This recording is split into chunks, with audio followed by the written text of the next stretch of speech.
Jeg hedder Bent Olsen, og for mig drejer det sig om at styrke miljøindsatsen i Nordfyns Kommune, at fremme brugen af alternativ energi, at sikre rent grundvand og at øge mangfoldigheden i den nordfynske natur til glæde for alle borgere.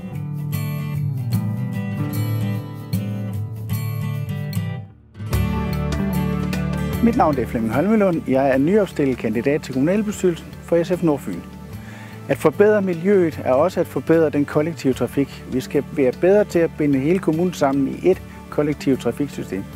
Vi skal have forbedret aksen mellem Otterup og Morud, og vi skal have forbedret aksen fra Bogense over Hårslev til Morud, sådan så at hele kommunen bliver et pendlersystem, så det er nemt at komme frem og tilbage, uanset hvor man bor.